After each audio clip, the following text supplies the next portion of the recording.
Welcome back to the Who is Will Sims podcast. So we are continuing today with the top 100 countdown of Marvel releases.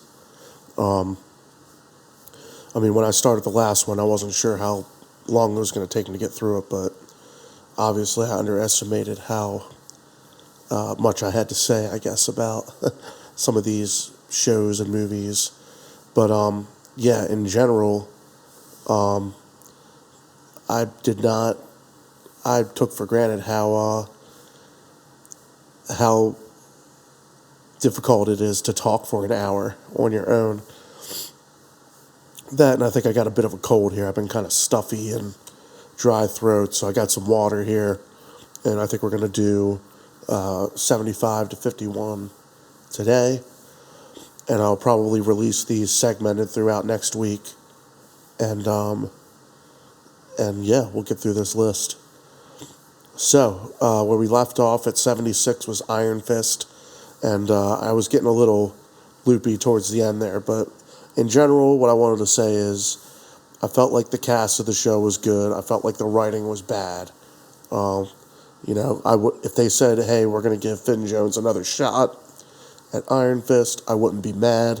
I'd want to know, I'd want to feel like that they're going to give him a real chance to do something cool, And like I said, Iron Fist Season 2 was way better than Iron Fist Season 1. And, that's really, that first season is what kind of really puts it towards the lower half of this list. But let's continue on. At 75, I had the show Agent Carter. It was an ABC show. I really liked it. I thought it was cool they got Haley Atwell to come in and do the show. It was a nice little addition to, seeing her in the movies. And it didn't, it was harmless. I thought it was a good time. The acting was pretty solid. They had a couple different villains from the comics pop up in there, but overall it was a good time. And I feel like, from this point of the list up, this is all stuff I've relatively enjoyed, although there are things that I wouldn't say were terrible, but were disappointments. And so that's, I guess, the best way to say it.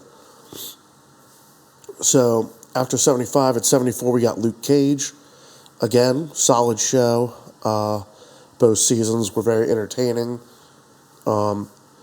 He's not like he's not like one of my favorite characters or anything, but I thought that the actor, Mike Coulter, did great in the role.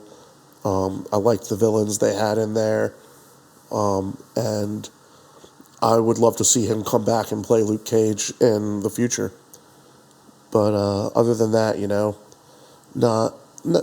didn't hit with me as much as some of the other shows did. But I could understand how other people might feel like it was a real important show to them. At 73, I've got the Guardians Holiday Special. Again, nothing against it. It was funny. It's always good to see these characters on the screen, and I felt like it was a fun little addition to have before Guardians 3 came out, and we see the last of some of these characters.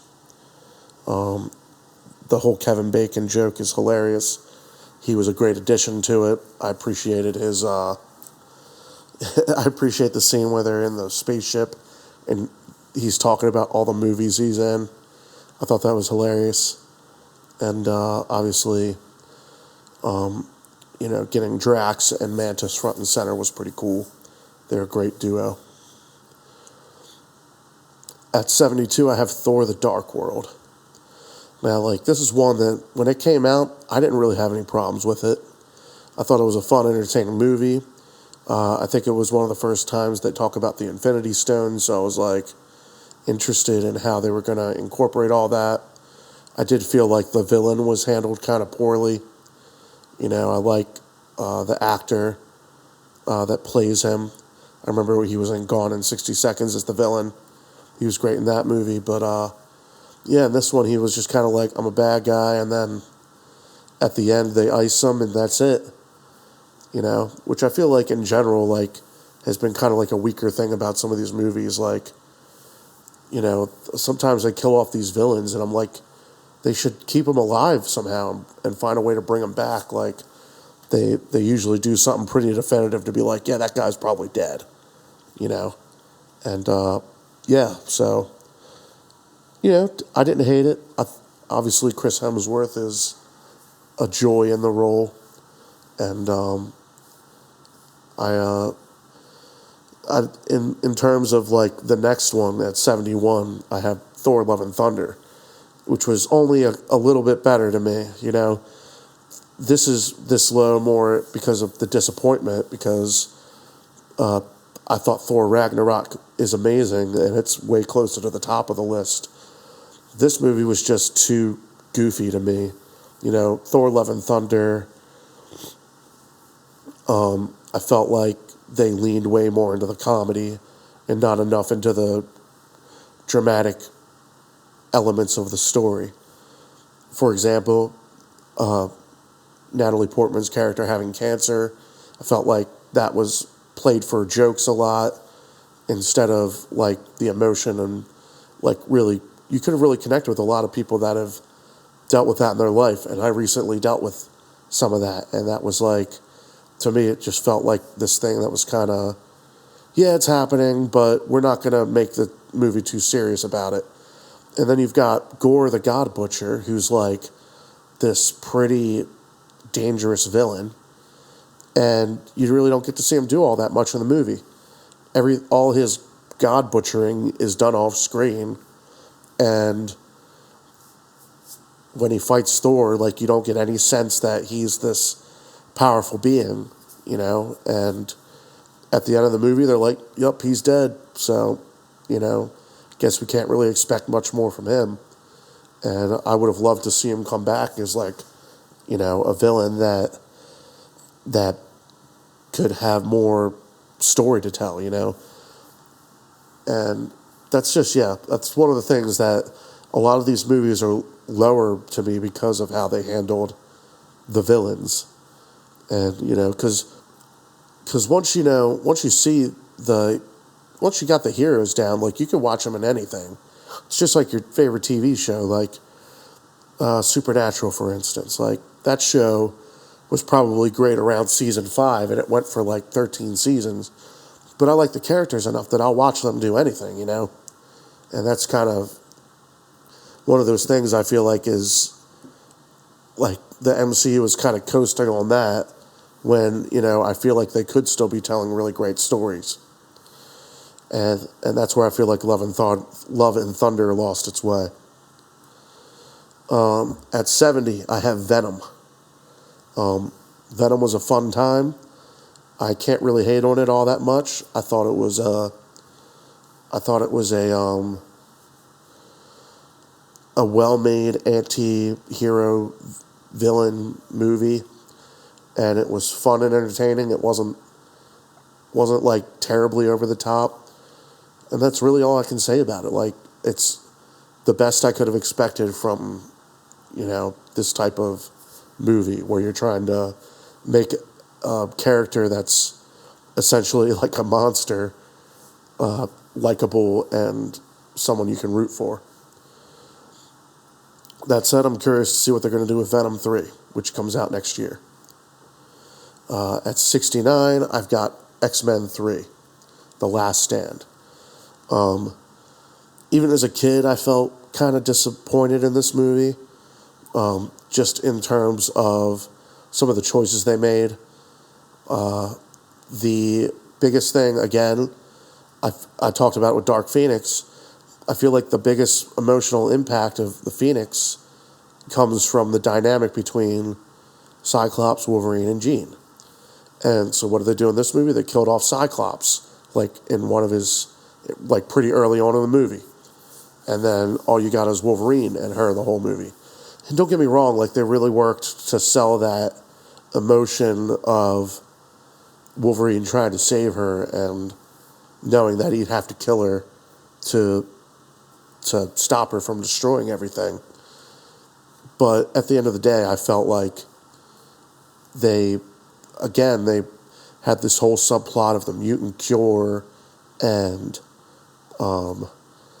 certain X-Men wanting to take the cure and certain X-Men, or certain people trying to take out the cure people so they can't make the cure.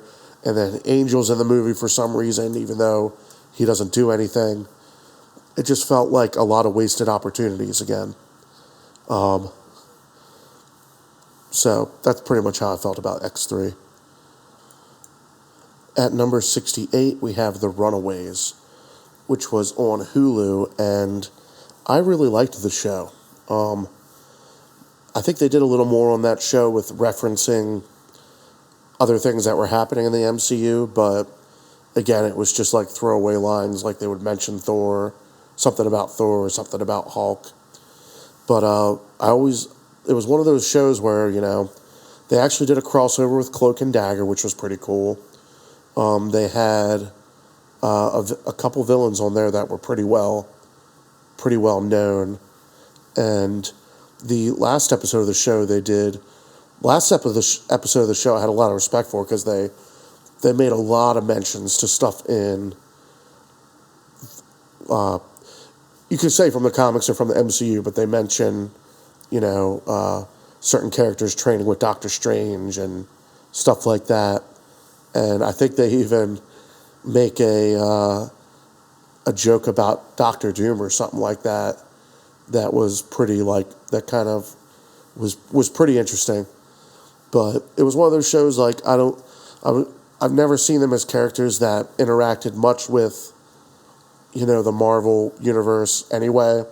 I don't remember them from games or anything like that, but it'd be cool to see some of these characters pop up at some point. But again, I think it was 3 seasons, so recommending you go check it out if it's not going to pay off is tough. But that said, it's it's kind of like a cool show for teenagers, teenage runaways and the different abilities they have. I enjoyed it. At 67, I've got The New Mutants. I liked a lot of things about The New Mutants. Obviously, I'm a sucker for mutants, so it gets bonus points for having a lot of the characters it did. Getting to see Magic. Anya Taylor-Joy as Magic was perfection. I hope they bring her back in that role. I thought all the characters in the show were cast pretty well. It definitely seemed to suffer from the Fox-Disney merger thing. So hopefully it's one of those things they pay off, and maybe we get some of those actors back in the role. But in general, I thought it was a good time, a fun watch. For a movie, it's easier to recommend a movie than a show because it's, an hour and a half and you're done, So The New Mutants, I liked it a lot. At 66, I have Ant-Man and the Wasp. Again, really here just because I was kind of disappointed in it. I wasn't like a huge Ant-Man fan. I thought the first movie was a lot of fun. I felt like Yellow Jacket was a really cool villain. In this movie, we have Ghost. Again, a cool villain. I'm glad they didn't kill her off and they're bringing her back for the Thunderbolts movie. But in general, just kind of what happens in the movie was kind of bleh, especially after Infinity War. I wanted to see some stuff go down, and instead it was kind of just kind of almost a throwaway story, and then they had the tease at the end that kind of connects it to Endgame. So yeah, at 65 I got The Defenders, Netflix show. This was a fun time. I think it's only 6 episodes, but might have been 8. But seeing all the Netflix characters come together and take on, the Hand and all that stuff was pretty cool. Daredevil in it is great. I'm really excited for that actor to come back for the new Daredevil show. Jessica Jones also great.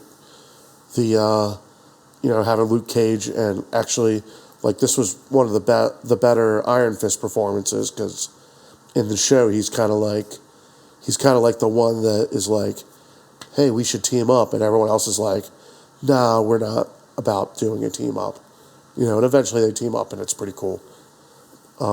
But yeah, there's a really emotional scene at the end with Daredevil and Elektra. I thought that was all done really well. There was almost like this, and some of the scenes where they're all fighting, they kind of had this like old school Teenage Mutant Ninja Turtles vibe, where they're like playing like this old school rap while they're all like whipping the butts of a bunch of henchmen. And yeah, I appreciated that a lot. All right, at number 64, we have The Wolverine, which was the second Wolverine solo movie. This is the one where he goes to Japan, and I want to say like the first like 2/3 of this movie was great. It was amazing. Having Hiroyuki Sanada is like one of the main villains, and he gets to have a sword fight with Wolverine, which is one of the best parts of the movie.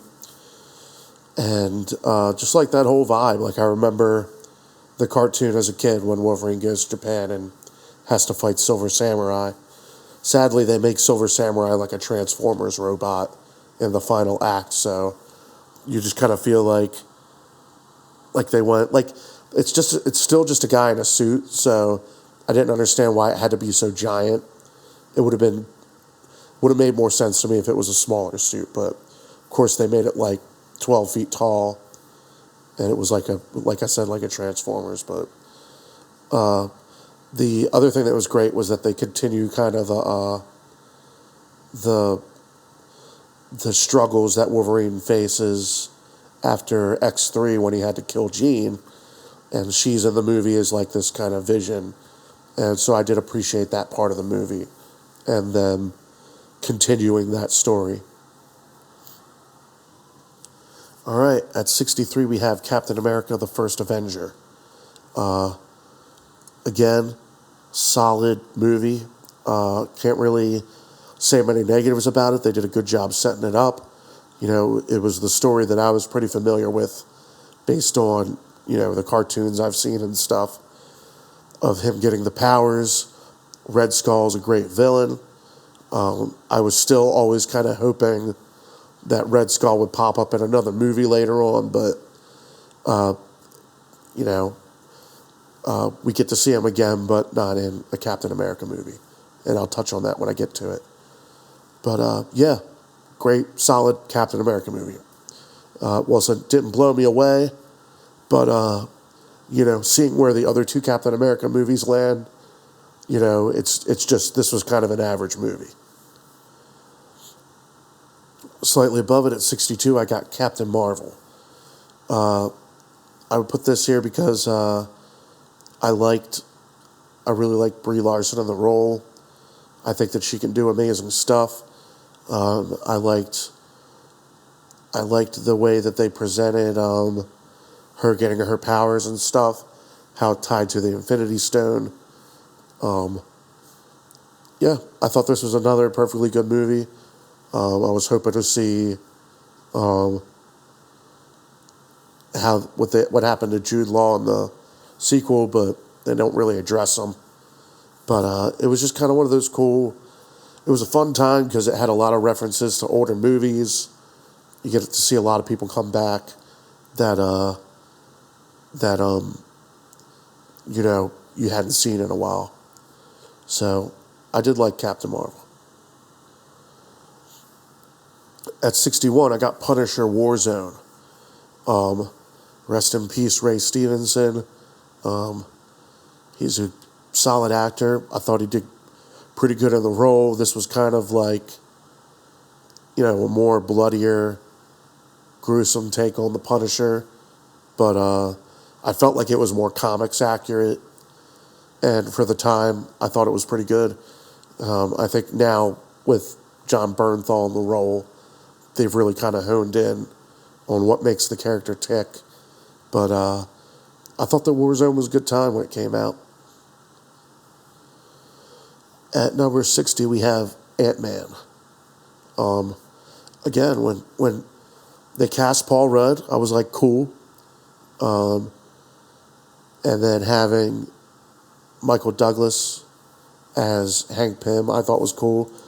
I still kind of wonder if they're going to go back in time to explore his backstory a little more. But, yeah, Michael Douglas, he kind of does that arrogant scientist role really well. And, yeah, Yellow Jacket as a villain was, like, intimidating. I liked the suit. And, yeah, I enjoy... Oh, and, what's his name? The guy who plays Luis. He is amazing. Michael Pena.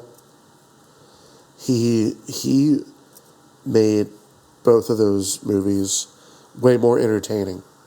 I don't understand why he wasn't in the third Ant-Man movie. That said, obviously the third Ant-Man movie is higher on my list, but he did elevate both these movies in my opinion. Whew. I've had to stop a couple times now because I'm like, my nose is so stuffy and I just bought a pop filter for my microphone and it keeps sinking. Now the mic stand keeps sinking on me, which is frustrating, but still like getting my whole setup kind of dialed in. But we've got about 9 more to go, I think, for tonight. So at 59, I've got Guardians of the Galaxy Volume 2. Obviously, like, there's a lot of things that happen in this movie that I respected. I didn't think they had the balls to kill off Yondu. I felt like they did. That was a pretty big surprise for me. Even when it was happening, I didn't think that they were going to do it. They're kind of playing this, like, almost celebratory sounding movie, celebratory sounding music when it's happening. And you kind of think that maybe something's going to come out and save them, but then it doesn't. And you're like, wow. But, yeah, this Guardians of the Galaxy 2, very funny. Obviously, the cast is really well done. But to me, the story didn't hit as much as it may have with some people. The dynamic of the father abandoning the son and then coming back for him later just didn't resonate with me that much. Obviously, it's a big thing for the character of Star-Lord, but overall, just didn't hit with me on that emotional level. But Baby Groot forever. He makes the movie so much more enjoyable to watch. But again, it's not like I think it's terrible. It just didn't hit with what I was hoping for, you know. And number 58, we have The Amazing Spider-Man. I wasn't a crybaby about the fact that they were retelling the origin story. I did think they did it weaker, in a lot of ways weaker than the first Spider-Man movie, but I thought that Andrew Garfield did pretty good in the role. His chemistry with Emma Stone really made that movie work. It was cool seeing the Lizard as a villain, even though I wasn't a huge fan of his design. You know, it was kind of a bland design, but overall a good time. And Gary Busey was pretty good too. So yeah, wasn't like great, but it was a good time. At 57, I have WandaVision. I really liked WandaVision up until the very end, when it kind of divulged into a CGI fight at the end of the show. Not saying that there shouldn't have been a fight, but there was definitely this element of like this really setting up this mystery of what was happening, and then once you kind of find out what's happening, they do a little bit of like going back in time and looking at Wanda's history, which I really liked. But yeah, then it just divulges into a CGI fight. The show kind of ends with a lot of things kind of left open. But, like, you know, I feel like the shows in general haven't really kind of put their foot down and said, we're doing this, and you're going to have to work with that. Like, when they did the last couple Captain America movies, they were like, we're doing this, and you're going to have to work with that. And, you know, it affected the entire universe. And it felt like with this movie, they were like I said, they almost made it as if they didn't want anything to happen that they couldn't explain in a movie, you know, in a couple lines. So, again, it was an entertaining, interesting show. There was like these senses of dread when they would kind of hint that something was wrong in the world. And I felt like that was all done really well. But again, they didn't really stick the landing for me. At 56, I have Werewolf by Night, Halloween special they released last year. They just re-released it this year in color, which was pretty cool. And yeah, another entertaining, good time. Good, I think it's like 45, 50 minutes. Fun little watch. I like that they introduced the characters that they do. They're all kind of minor characters in terms of, you know, people know who they are, but considering they're about to bring Blade in and make and kind of bring that supernatural element into the MCU, I'm glad that they're introducing these characters because I'm hoping they'll do some cool stuff with them in the future. At 55, we have Iron Man 2. I remember Iron Man 2 came out, and I thought it was a great time. I remember feeling like, feels like they're doing a lot to set up the Avengers, which is fine. I wasn't disappointed in the movie. I mean, Robert Downey Jr. knocks it out of the park again. We got to see a little bit more of Nick Fury, which was cool. I liked the villain, Whiplash. Felt like a pretty dangerous foe combined with the other business guy, Justin Hammer, played by Sam Rockwell. They kind of had an interesting dynamic in terms of going up against Tony Stark. At the time, I was definitely like wondering how they're going to handle like recasting people. Obviously, Don Cheadle is stuck around, so I appreciate him as War Machine now. But other than that, you know, like, yeah, it was not too much crazy stuff happening. It was a good time. At 54, I have a cartoon. It was Wolverine and the X-Men. And to me, it was a really good cartoon. It only ran for one season. It didn't get renewed. I don't know why. But it was an interesting take on the X-Men story. Kind of takes place after an accident that kind of splits all the X-Men up. So the show is kind of Wolverine bringing them back together. And they kind of leave it off on this cliffhanger that, you know, this accident that happened maybe wasn't an accident, and that people that they thought were dead might not even be dead. And, you know, so I really enjoyed the show. Again, it's a shame they never continued it. So it kind of just lives in this realm of, you know, what if. Speaking of what if, at 53, we got the What If show. At the time of recording this, the new season has not dropped yet. So if the new season really kills it, it might move up the list. The first season I thought was really enjoyable. There were a couple episodes I thought were really well done.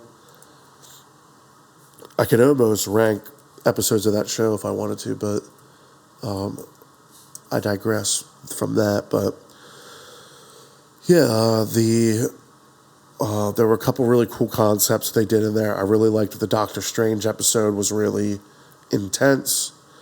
I thought that The zombies one was cool. I'm interested to see how they continue it in the zombie show. I liked the idea of Infinity Ultron and them and this kind of multiversal Avengers teaming up to take him on. And so there was a lot of really cool concepts introduced, and I hope they can pull it off again in season 2. At 52, we have Iron Man 3. Now, when Iron Man 3 came out, obviously I was really excited about the idea of him going up against Mandarin. I had seen the Iron Man animated movie, and I thought it was a cool animated feature, but obviously the idea of him going up against this mystical being was really interesting. Well, for those of you that know, that's not really what happens in the movie. The Mandarin was more of a red herring, and the villains of the movie were more this other tech company that, wanted to supplant Tony Stark. So, all that said, it was disappointing, but it was also really funny. I appreciated the humor, and there were a lot of things about it that I really liked, the way that it was done. I like the idea that Tony Stark was forced to face enemies without his suit and use his intelligence to survive, so that was really cool. And the scenes at the end where he has all his Iron Man suits fighting the super soldiers was really cool. And then the last one for today at 51, I have Avengers, Earth's Mightiest Heroes. This was a cartoon that ran for 2 seasons. You can find it on Disney+.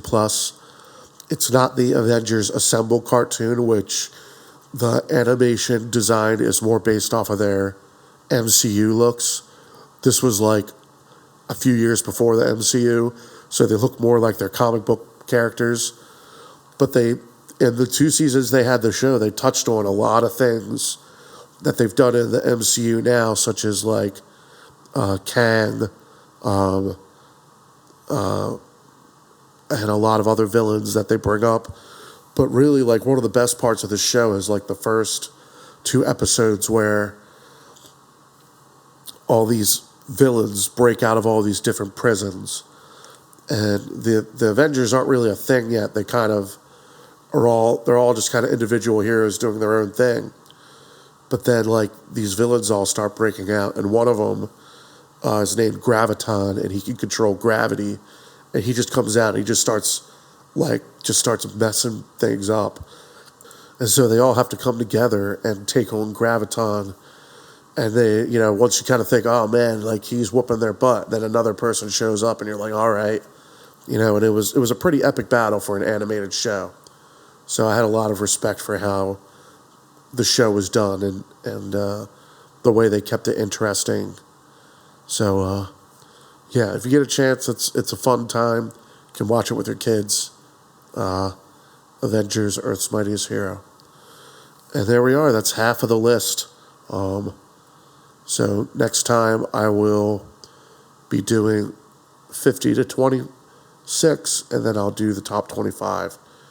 And I will put the previous ones on the list in the description, and I'll do so with the next 2. And again, if you think I'm crazy for having some of these opinions, put your list in the comments or in the messages or whatever. Any way you want to reach out to me, I'd love to hear back from you. And thanks for tuning in. This is Will Sims on the Who is Will Sims podcast.